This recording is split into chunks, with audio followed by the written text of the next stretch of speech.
So hey guys, welcome back to my channel Paris Talks।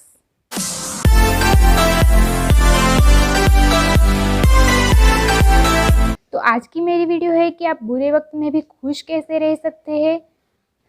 अपनी तकदीर, अपनी किस्मत आपको खुद ही लिखनी पड़ती है। अब ये कोई चिट्ठी तो है नहीं कि आप दूसरों से लिखवा लेंगे, राइट।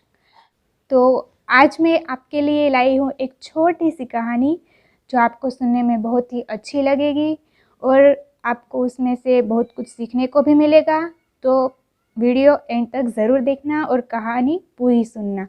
तो आइए वीडियो शुरू करते हैं। ये कहानी है एक महिला की जिसकी शादी हो गई थी और वो अपने पति के साथ बहुत खुश थी। फिर उसके घर पे 2 बेटियों का जन्म हुआ और उसका परिवार बहुत खुश था।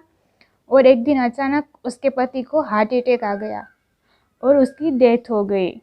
तो दोनों बेटियों की जिम्मेदारी उसकी माँ पर आ गई, उस महिला पर आ गई। उसके परिवार में और कोई नहीं था, सिर्फ उसकी 2 बेटियां ही थी। तो फिर भी उसने हिम्मत नहीं हारी। उसने अपने दोनों बेटियों को बहुत ही लाड़ प्यार से बड़ा किया, उसे पढ़ाया लिखाया और फिर उसकी मर्ज़ी से उन दोनों की शादी करवा दी। और दोनों बेटियां भी बहुत खुश थी अपने ससुराल में अपने पति के साथ। दोनों बेटियां बिजनेस करती थी। एक बेटी का छाते का यानी कि अम्ब्रेला का बिजनेस था और एक बेटी का नूडल्स का बिजनेस था।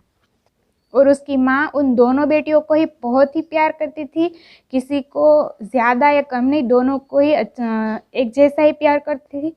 तो कभी इस बेटी के यहाँ चली जाती थी माँ, तो कभी उस बेटी के यहाँ चली जाती थी। और उसकी बेटियाँ भी उसकी माँ से बहुत प्यार करती थी। फिर सब कुछ बढ़िया चल रहा था, सब खुशी से जी रहे थे। दोनों बेटियों का भी खुद का बिजनेस था, दोनों अपना घर भी चलाती थी। उसके पति भी कमाते थे पर थोड़ा कम कमाते थे। एक दिन ये जो महिला थी वो बहुत ही रोने लगी और उस दिन बहुत ही धूप निकली हुई थी। तो उसकी जो बेटी थी जो छाते का बिजनेस करती थी, बारिश ना होने की वजह से उसका जो बिजनेस था बहुत ही मंदा हो गया था, उसमें बहुत ही मंदी आ गई थी। कोई वो छाते खरीदता नहीं था क्योंकि अक्सर हमें जब बारिश होती है तभी हम छाते खरीदते हैं। तो वो बहुत ही रोने लगी और ऊपर देख के ऊपर वाले को कोस रही थी कि बारिश क्यों नहीं हो रही है। अगर बारिश नहीं होगी तो मेरी बेटी का बिज़नेस कैसे चलेगा, वो पैसे कहाँ से लाएगी, उसका घर कैसे चलेगा। तो वो बहुत ही रोने लगी और भगवान को कंप्लेंट्स करने लगी। तो सडनली जैसे कि भगवान ने उसकी सुन ली और बारिश होने लगी तो वो बहुत ही खुश हो गई। उसके चेहरे पर एक छोटी सी हंसी अभी आई थी कि अचानक से वो हंसी गायब हो गई धीरे धीरे। फिर वो फिर से रोने लगी और दूसरे बेटी के बारे में सोचने लगी जिसका नूडल्स का बिजनेस था। तो वो फिर से ऊपर वाले को कोसने लगी कि आपने बारिश क्यों की, अगर धूप नहीं निकलेगी तो मेरी दूसरी बेटी का नूडल्स का जो बिज़नेस है वो नहीं चलेगा, क्योंकि नूडल्स अगर धूप में सूखेंगे नहीं तो बिकेंगे कैसे, और उसका बिजनेस कैसे चलेगा, उसका घर कैसे चलेगा। तो वो फिर से रोने लगी और ऐसे ही चलता गया। ये रोज का रूटीन हो गया उसका। और जब धूप निकलती थी तो रोती थी कि बारिश क्यों नहीं हो रही है, और जब बारिश होती थी तो रोती थी कि धूप क्यों नहीं निकल रही है। और जो पड़ोसी थे उस महिला के, वो भी ये सब बस देखते रहते थे और मन ही मन में सोचते थे कि कहीं ये पागल तो नहीं हो गई है, जब देखो तब रोती रहती है। फिर लोगों ने उसका नाम भी रख दिया। वो हर रोज़ चिड़-चिड़ करती रहती थी और रोती रहती थी, तो लोगों ने उसका नाम रोती हुई अम्मा रख दिया और फिर उसे रोती हुई अम्मा कह के बुलाने लगे लोग। एक बार एक बाबा जी वहाँ से गुज़र रहे थे, तो वो अम्मा तब भी आसमान में देखकर रो रही थी और भगवान को कोस रही थी। तो बाबा जी ने लोगों से पूछा कि ये इतना रो क्यों रही है। तो लोगों ने कहा, आप इसके चक्कर में मत पड़िए, ये तो इसका रोज का है, आप अपने काम से काम रखिए और आप यहाँ से चले जाइए। लेकिन फिर भी जो बाबा जी थे वो बहुत ही दयालु थे, तो उसने सोचा कि क्यों ना मैं ही एक बार इससे पूछता हूँ, शायद मैं इसकी कोई मदद कर पाऊँ। महिला के पास गए बाबा जी और पूछा कि तुम इतना रो क्यों रही हो। तो अम्मा ने कहा कि मेरी 2 बेटियां हैं, एक का छाते का बिजनेस है और एक का नूडल्स का बिजनेस है।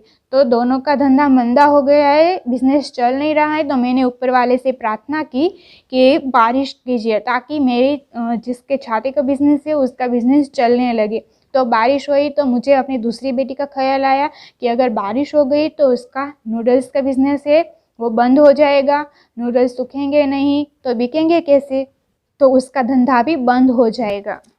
तो बाबा जी ने कहा इसका बहुत ही सरल उपाय है, जिस दिन बारिश हो रही है उस दिन आप सिर्फ अपनी उसी बेटी के बारे में सोचिए जिसका छाते का बिज़नेस है, और ये सोच के खुश रहिए कि उसका धंधा चल रहा है, उसका बिज़नेस चल रहा है, उसके पास पैसे आ रहे हैं और वो खुश है। उस दिन आप अपनी उस दूसरी बेटी के बारे में मत सोचिए, और जिस दिन धूप निकले उस दिन आप उस बेटी के बारे में सोचिए जिसका नूडल्स का बिज़नेस है, और ये सोच के खुश रहिए कि उसका धंधा भी चल रहा है, इसका बिज़नेस चल रहा है और उसके पास पैसे आ रहे हैं और वो भी बहुत खुश है। तब आप अपनी उस बेटी के बारे में मत सोचिए जिसका छाते का बिज़नेस है। तो इस तरह से जीना शुरू कीजिए तो अपने आप ही आपका रोना भी बंद हो जाएगा, और आपकी जो ऊपर वाले से इतनी शिकायतें हैं वो भी बंद हो जाएगी और आप खुश रहने लगेगी। और जब बाबा जी ने ये सब अम्मा को समझाया तो अम्मा सब समझ गई।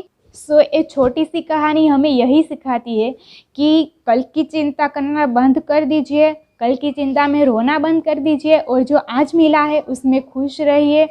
तो हम सबकी ज़िंदगी में कभी दुख आता है तो कभी खुशियाँ भी आती है। आपकी लाइफ में प्रॉब्लम्स आते हैं तो उनका सामना करने के लिए पूरी हिम्मत से तैयार रहिए, क्योंकि जब भी कोई प्रॉब्लम आता है तो उसके साथ सॉल्यूशन लेकर ही आता है हमेशा। तो कभी भी हार मत मानिए और खुश रहिए, क्योंकि सुख और दुख लाइफ में आते ही रहेंगे। अगर आज आप दुखी है तो कल खुशियाँ भी आएंगी ही आएंगी।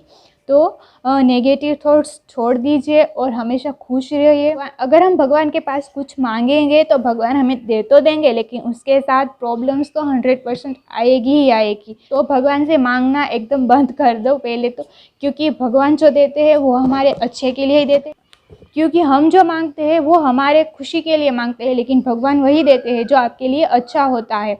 तो भगवान जो देते हैं उसमें अच्छाई ढूंढने की कोशिश करो, खुश रहने की कोशिश करो। सो भगवान ने हमें जो दिया है वो हमारे लिए बेस्ट होता है। सो जो मिला है उसमें खुश रहो।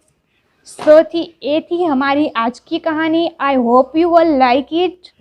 ये थी हमारी आज की कहानी। आपको ये कहानी कैसी लगी और मेरी वीडियो कैसी लगी एक कमेंट बॉक्स में ज़रूर बताना।